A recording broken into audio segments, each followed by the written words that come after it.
السلام عليكم ورحمة الله وبركاته. نحمد الله العظيم ونصلي على رسوله الكريم. أما بعد. அன்பான பெரியோர்களே, ஜமாத்தார்களே, அல்லாஹ்வின் அருளால் ஃபஜ்ருடைய தொழுகையை தொழுதுவிட்டு அல்லாஹ்வை பற்றியும் அல்லாஹ்வுடைய ரசூலை பற்றியும் பேசுவதற்காக கேட்பதற்காக நாம் எல்லாம் அமர்ந்திருக்கிறோம். ரப்பு சுப்ஹானஹு வ தஆலா நம்முடைய எல்லா அமல்களையும் பரிபூர்ணமாக கபூல் செய்வானாக. கைர் பரக்கத்துகள் நிறைந்த நாளாக, கெட்ட முடிவுகளை விட்டும் முசீபத்துகளை விட்டும் அல்லாஹ்வின் படைப்புகளின் தீங்குகளை விட்டும் நோய் நொடிகளை விட்டும் பாதுகாப்பு பெற்ற நாளாக அல்லாஹ் இந்த நாளை நமக்கு அமைத்து தருவானாக. ஆமீன். சங்கையான ஜமாத்தார்களே, பெரியோர்களே, உலகத்தில் அல்லாஹ்வுடைய அடியார்களாக வாழக்கூடிய நமக்கு அல்லாஹ்வுடைய அன்பு முழுமையாக கிடைக்க வேண்டும். ஒரு முஸ்லீமுக்கு, ஒரு ஈமான்தாரிக்கு அல்லாஹ்வுடைய அன்பும் அல்லாஹ்வுடைய அருளும் முழுமையாக கிடைத்து விடுமையானால் மிகப்பெரிய பாக்கியம். இந்த உலகத்திலும் பாக்கியம், நாளை மறு உலகிலும் கியாமத்துடைய நாளிலும் அல்லாஹ்வுடைய அன்பால் நாம் சுவனம் போவோம். அல்லாஹ்வுடைய அருளால் அல்லாஹ்வுடைய கேள்வி கணக்குகளை விட்டும் நரகத்தை விட்டும் மஹ்ஷர் மைதானத்தின் வேதனைகளை விட்டும் நாம் தப்பித்துக் கொள்வோம். இப்போ அல்லாஹ்வுடைய அன்பு என்பது ஒரு ஈமான்தாரி சம்பாதிக்கிற மிகப்பெரிய சொத்து. அது எல்லோருக்கும் அல்லாஹ்வுடைய அன்பு என்கிற நசீபு கிடைக்காது. நிறைய பேர் தொழுகிறார்கள், நிறைய பேர் குர்ஆன் ஓதுகிறார்கள், ஆனால் அவர்களுடைய இறுதி முடிவு மோசமாக அமைகிறது என்றால் அவர் வாழ்கிற போது அல்லாஹ்வுடைய அன்பை பெறாமல் வாழ்ந்திருக்கிறார், அல்லாஹ்வுடைய அருளை பெறாமல் வாழ்ந்திருக்கிறார் என்றுதான் அர்த்தம். நம்முடைய இறுதி முடிவு ஹுஸ்னுல் ஹாத்திமா, அழகானதாக அல்லாஹ் திருப்திப்படக்கூடிய முடிவாக நம்முடைய முடிவு அமையுமே. ஆனால் அல்லாஹ்வுடைய அன்பை பெற்றவர்களாக நாம் மாறியிருக்கிறோம் என்று அர்த்தம். அருமையான பெருமக்களே, சஹாபாக்களை இந்த இடத்தில் வைத்தார்கள் நபி ஸல்லல்லாஹு அலைஹி வஸல்லம். சஹாபாக்கள் கேட்டதெல்லாம் கிடைத்தது. அல்லாஹ்விடத்திலே அவர்கள் எதை கேட்டார்களோ சஹாபாக்கள் எல்லாம் கிடைத்தது.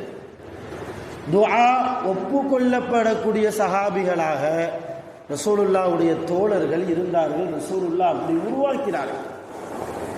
ஒரே ஒரு சம்பவத்தை மற்றும் உதாரணத்திற்கு சொல்கிறேன்.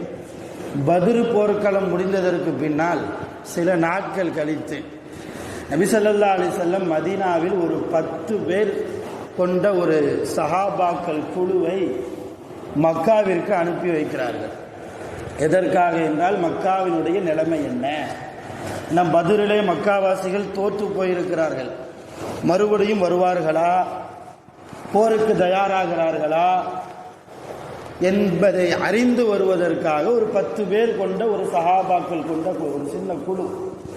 அந்த 10 பேருக்கு தளபதியாக நபி ஸல்லல்லாஹு அலைஹி வஸல்லம் ஆசிம் என்ற ஒரு சஹாபியை நியமித்தார்கள். இந்த 10 பேரும் போனாங்க மக்காவுக்குள்ளே. ரசூலுல்லாஹ்வுடைய ரகசிய உளவாளியாக மக்காவினுடைய நாட்டாமைகளின் நிலைமை என்ன, மறுபடியும் முஸ்லிம்களை தாக்குவதற்கு வருவார்களா என்பதை கண்டறிய போகிறார்கள். இது எப்படியோ மக்கா வாசிகள் காஃபிர்களுக்கு தெரிந்துவிட்டது. நாலா பக்கமும் மக்கா முழுக்க தேடுகிறார்கள். எதிரிகள் யாராவது உள்ளே வந்திருக்கிறார்களா, வந்தது யார்? அப்படி தேடி போகிற போது சையதுனா ஆசிம் ரலியல்லாஹு அன்ஹு அவர்களும் அவர்களுடைய சஹாபாக்களும் ஒரு இடத்தில் தங்கி இருந்து ஓய்வு எடுத்து அந்த இடத்தை நோக்கி வருகிறார்கள். மக்கத்து காஃபிர்கள் வந்து பார்த்தா அங்கே சஹாபாக்கள் யாரும் இல்லை. ஆனால் சஹாபாக்கள் சாப்பிட்டு போட்ட பேரித்தம்பள கொட்டை இருக்கிறது, அங்கங்கே கிடக்குது. அப்போ அந்த காஃபிர்கள் அந்த கொட்டையை பார்த்து கண்டுபிடிச்சாங்களா, ஹாதா, இந்த கொட்டை தம்ரு யஸ்ரிப், யஸ்ரிபினுடைய பேரித்தம்பள கொட்டை. யஸ்ரிப்னா மதீனா. மதீனாவுக்கு மதீனான்னு பேர் வச்சது ரசூலுல்லாஹ். அந்த பேர் வர்றதுக்கு முன்னால் அந்த ஊருக்கு பெயர் யஸ்ரிப். இப்போ இந்த பேரித்தம்பளம் கொட்டை என்பது யஸ்ரிபுடைய பேரித்தம்பள கொட்டை. எனவே வந்திருப்பது முஸ்லிம்கள் தான், நபி ஸல்லல்லாஹு அலைஹி வஸல்லம் அவர்களுடைய தோழர்கள் தான் என்பதை அறிந்து கொண்டு மிக தீவிரமாக தேடுகிறார்கள். இறுதியில் செய்தன ஆசிம் ரலியல்லாஹு அன்ஹு அவர்களையும் அவர்களுடைய சஹாபாக்களையும் நெருங்கி விட்டார்கள் காஃபிர்கள். பின்னாடி துரத்தி கொண்டே வருகிறார்கள். ஆசிம் ரலியல்லாஹுவும் பார்த்துட்டாங்க. சொல்கிறாங்க, தோழர்களே, பின்னாடி எதிரிகள் வருகிறார்கள், நமக்கு எதிர் திசையில் ஒரு பெரிய மலை குன்று ஒன்று இருக்கிறது, அந்த மலை உச்சியின் மேல் நாம் ஏறிக்கொள்வோம். அவங்க ஏறி வர்றதுக்கு தாமதமாகும். அவர்கள் ஒரு வழியில் ஏறி வந்தால் மறுவழி வழியாக நம்ம என்ன செஞ்சிடலாம், கீழே இறங்கி விடலாம். ஒரு கரடு முரடான ஒரு மலை குன்று, அந்த மலை ஏறிட்டாங்க. மலை உச்சியில் நிற்கிறாங்க. கீழே எத்தனை பேர் காஃபிர்கள் தெரியுமா? 100 பேர். 100 பேர் கையில் ஆயுதங்களோடு, வில்லோடு, அம்போடு, ஈட்டிகளோடு, வாள்களோடு நிற்கிறாங்க. கீழே 100 பேர், மேலே வெறும் 10 பேர். எந்த ஆயுதமும் இல்லை, எந்த விதமான ஆயுதமும் இல்லை, அல்லாஹ்வுடைய பாதுகாப்பு மட்டும்தான். மலையில் ஏறுகிற போதே செய்தன ஆசிம் ரலியல்லாஹு அல்லாஹ்விடத்தில் கேட்ட துஆ, யா அல்லாஹ், என்னை எந்த காஃபிரும் தொடக்கூடாது, நானும் எந்த காஃபிரையும் தொடக்கூடாது. கேட்ட துவா. இந்த துவாவை கேட்டு மேலே ஏறிட்டாங்க 10 பேர். குறிப்பாக இந்த துவாவை கேட்டது செய்தன ஆசிம் ரலியல்லாஹு. கீழே 100 பேர் சுற்றி நின்று கீழே இறங்க சொல்றாங்க. கீழே இறங்கிருங்க, அல்லாஹ் நக்குத்துல மின்கும், யாரையும் நாங்கள் கொல்ல மாட்டோம், உங்களில் யாரையும் நாங்கள் கொல்ல மாட்டோம், கொலை செய்ய மாட்டோம், கீழே இறங்கி வந்துருங்கிறாங்க. இப்போ மேலே ஆசிம் ரலியல்லாஹு மலை உச்சியில் இருந்து சொன்னாங்க, எந்த ஒரு காஃபிருடைய பாதுகாப்பில் நாங்கள் இறங்க மாட்டோம். ஒரு காஃபிருடைய பாதுகாப்பை அவன் பேச்சை நம்ப முடியாது. இறை மறுப்பாளருடைய பேச்சை அவன் வாக்குறுதியில் கரெக்டாக இருப்பானா என்பது சொல்ல முடியாது. ஈமான்தாரிகள் மிகச் சரியாக இருப்பார்கள், முஸ்லிம்கள் சரியாக இருப்பார்கள், வாக்கு கொடுத்தால் நிறைவேற்றுவார்கள், வாக்கு கொடுத்தால் நிறைவேற்றாமல் இருந்தால் அது முனாஃபிக்கின் அடையாளம் என்றார்கள் நபி ஸல்லல்லாஹு அலைஹி வஸல்லம். அப்போ லா நன்சிலு அலா திம்மத்தி காஃபிர், ஒரு காஃபிருடைய பாதுகாப்பில் நாங்கள் இறங்க மாட்டோம்ட்டாங்க. கடைசியில் என்ன செஞ்சாங்க, கீழே இருந்தே தாக்கினார்கள்.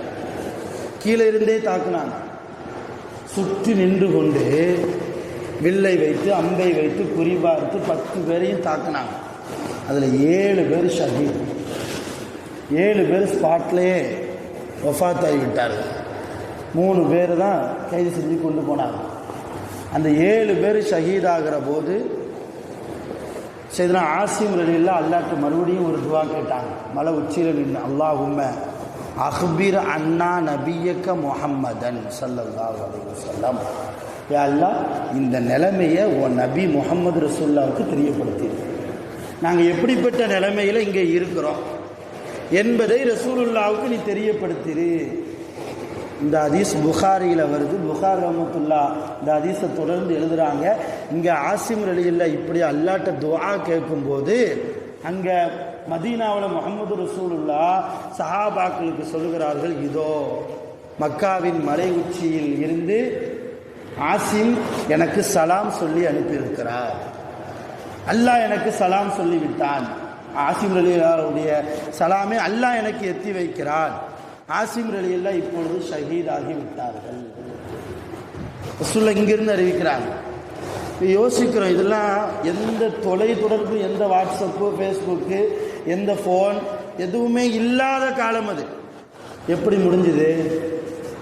அல்லாஹ்ட்ட கேட்ட பிரார்த்தனை, யா அல்லாஹ், இந்த நிலைமையை ரசூலுல்லாஹ்வுக்கு எத்தி வச்சிருங்கிறாங்க. ரசூலுல்லாஹ் ஆசிம் ரலியல்லாஹு, ஆசிம் ரலியல்லாஹுடைய அந்த துஆவை அப்படியே அல்லாஹ் தஆலா முஹம்மது ரசூலுல்லாஹ்வுக்கு எத்தி வைக்கிறான். அவங்களுடைய நிலைமையை அப்படியே எடுத்து காட்டுறான், படம் போட்டு காட்டுற மாதிரி காட்டுறான். எதனால்? அந்த இடத்திலே கொண்டு போய் வைத்தார்கள் சஹாபாக்களை நபி ஸல்லல்லாஹு அலைஹி வஸல்லம். இன்னைக்கு அனுதினமும் தொழுது கேட்குறோம், கேட்கறதெல்லாம் கிடைக்குதா? துஆ ஒப்புக்கொள்ளப்படாத இடத்தில் நாம் இருக்கிறோம். துஆக்கள் ஒப்புக்கொள்ளப்பட நம்முடைய குடும்பங்களில், நம்முடைய வாழ்க்கையில் நிறைய சஞ்சலங்கள் இருக்கிறது, நிறைய பிரச்சனைகள் இருக்கிறது, நம்முடைய உடம்பில் நிறைய பிரச்சனைகள் இருக்கிறது, சமூகத்தில் நிறைய பிரச்சனை இருக்கிறது, குடும்பத்திலே இருக்கக்கூடிய பிரச்சனைகளுக்கு தீர்வு காண முடியாமல் நிறைய மனிதர்கள் நிறைய குழப்பத்தில் இருக்கிறோம். ரப்பிடத்தில் கேட்கிறார்கள், கிடைக்கிறதா? இல்லை. காரணம் அல்லாஹ்வோடு உண்டான அந்த தொடர்பு குறைந்திருக்கிறது. சஹாபாக்கள் எந்த நிலைமையிலும் ரப்பை மறந்ததில்லை, அல்லாஹ்வுடைய ரசூலை மறந்ததில்லை, அல்லாஹ்வுடைய அன்பிலேயே திளைத்திருந்தார்கள். அதனால் அல்லாஹ் செய்தன ஆசிம் ரலியல்லாஹு அன்ஹு அவங்களுடைய செய்தியை ரசூலுல்லாஹ்க்கு எத்தி வச்சான். சம்பவம் பெரிய சம்பவம். ஆசிம் ரலியல்லாஹ் பத்ர் போர்க்களத்தில் மக்காவினுடைய ஒரு காஃபிரை கொலை செஞ்சாங்க அல்லாஹ்வுக்காக. அப்படி கொலை செய்யப்பட்ட மனிதருடைய குடும்பம் பழிவாங்கக்கூடிய எண்ணத்தில் ரொம்ப கோபத்தில் இருந்தாங்க ஆசிம் ரலியல்லாஹ் மேலே.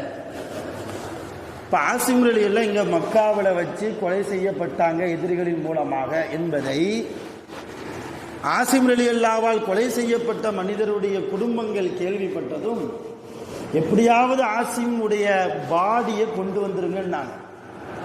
ஆசிமுடைய பாடியை கொண்டு வந்துருங்க, ரொம்ப சித்திரவதை நாங்கள் செய்யணும், எங்கள் அத்தாவை அவங்க கொண்டுட்டார், அதற்காக நாங்கள் பழி வாங்கணும். அவர் உயிரோடு இல்லை, ஜனாசா தான், இருந்தாலும் அந்த ஜனாசாவை கூட நாங்கள் நிம்மதியாக இருக்க விட மாட்டோம், எப்படியாவது அந்த தலையாவது எடுத்து வாருங்கள் என்று உத்தரவு போட்டாங்க அந்த குடும்பத்தார்கள். அதுக்கு பல லட்சம் ரூபாய்களை, தீனார்களை, திருகங்களை பரிசாக கூட அறிவித்தாங்க.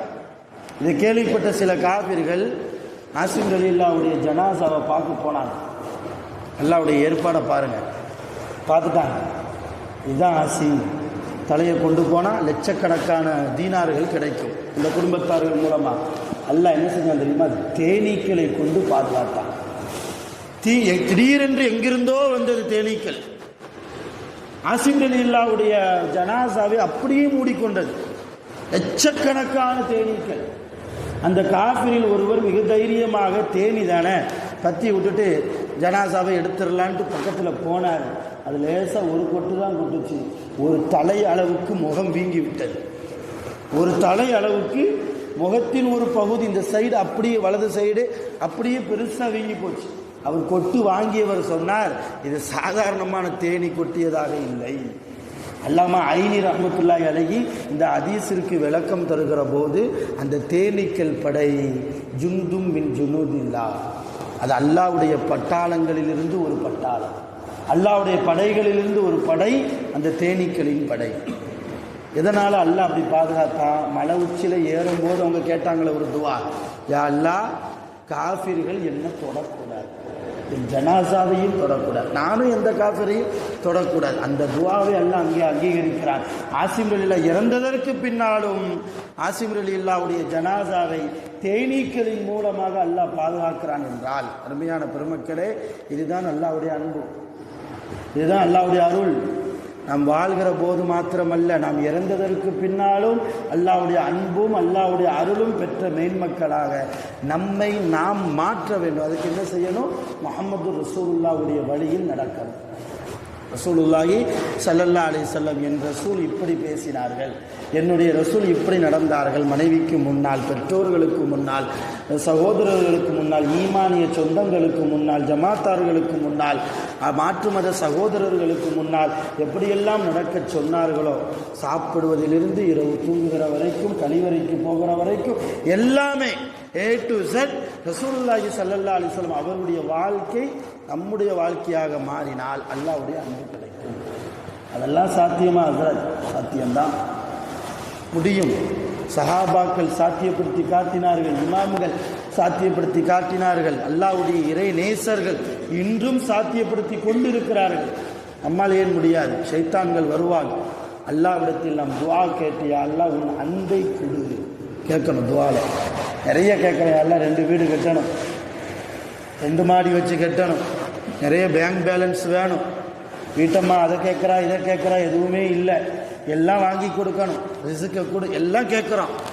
ஹைர் அல்லாஹ்க்கு தான் கேட்குறோம், அல்ஹம்துலில்லாஹ். ஆனால் நம்முடைய தேவைகளை தாண்டி, நம் குடும்பத்தின் தேவைகளை தாண்டி, அல்லாஹ் உன் அன்பில் திளைக்கக்கூடிய நசீபை எனக்கு தருவாயாக கேட்கணும். தஹஜ்ஜத்தை எடுக்கணும். தஹஜ்ஜத் எல்லா மனிதர்களுக்கும் கிடைப்பதில்லை. அவன் யாருக்கு நாடுகிறானோ அவர்களுக்குத்தான் தஹஜ்ஜத் கிடைக்கும். தஹஜ்ஜத் அல்லாத ஒவ்வொரு வக்து தொழுகைக்கு பின்னாலும் அல்லாஹ் உன் அன்பை கொடு, உன் அருளை கொடு, உன்னை நேசிக்கிற என்னை நீ நேசிக்கிற இடத்தில் என்னை நீ வைத்து விடு அல்லாஹ்விடத்தில் கேட்போமையானால் நிச்சயம் நம்முடைய உலக வாழ்க்கையும் மறு உலக வாழ்க்கையும் வெற்றி குறித்தான வாழ்க்கையாக அமையும். அப்படிப்பட்ட நல்ல நசீபை அல்லாஹ் நம் அனைவர்களுக்கும் நிரப்பமாக தந்தருள் புரிவானாக.